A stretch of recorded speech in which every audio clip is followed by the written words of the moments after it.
আসসালামু আলাইকুম বন্ধুরা, সুমাইয়া কুকিং চ্যানেলে আপনাদের স্বাগত। তো বন্ধুরা, আজকে আমি খুবই সহজ পদ্ধতিতে মাটন আলু রেসিপি করে আপনাদের দেখাবো। তো বন্ধুরা, প্রথম থেকে শেষ পর্যন্ত দেখতে থাকুন। প্রথমে আমি একটা প্রেসার কুকার নিয়ে নিয়েছি, নিয়ে তার উপরে মাটনগুলো আমি দিয়ে দিলাম।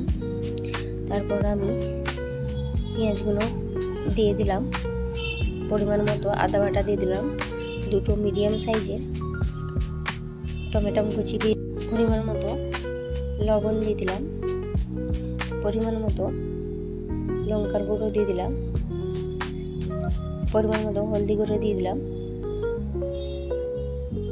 এবার পরিমাণ মতো তেল দিয়ে দিলাম,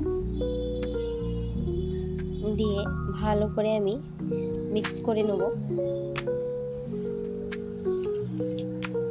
মিক্স করে নিয়ে পরিমাণ মতো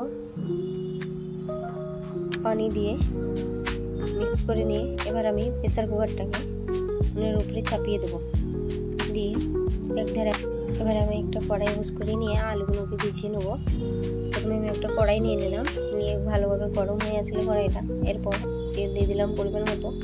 তেল দিয়ে আলুগুলোকে এক এক করে দিয়ে এবার পরিমাণ মতো লবণ, হলদির গুঁড়ো দিয়ে ভালো করে নাড়াচাড়া করে আলুগুলোকে ঢাকা দিয়ে দিয়ে ভেজে নেব।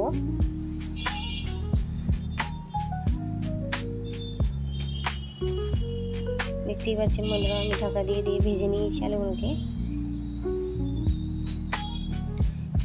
প্রেসার কুকারের সিটিটা হয়ে গেছে।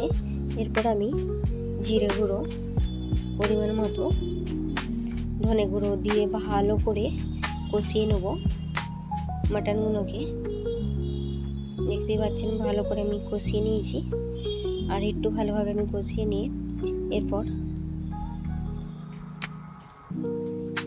দেখতেই পাচ্ছেন বন্ধুরা কত সুন্দর কালারটা আসছে। এরপর আমার আলুগুলোকে ভেজে রেখেছিলাম সেগুলো এক এক করে দিয়ে দেবো। দিয়ে ভালো করে নাড়াচাড়া করে আর একটু কষিয়ে নিয়ে এবার পরিমাণ মতো পানি দিয়ে দেবো। পানি দিয়ে ভালোভাবে ফুটে আসলে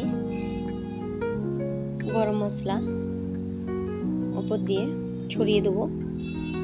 দিয়ে একটু ফুটে গেলে এবার আমি নামিয়ে নেব। তো বন্ধুরা, মাটন আলুর রেসিপিটা কেমন হয়েছে অবশ্যই কমেন্ট করে জানাবেন। ভালো লাগলে লাইক, শেয়ার, কমেন্ট করতে ভুলবেন না। আসসালামু আলাইকুম।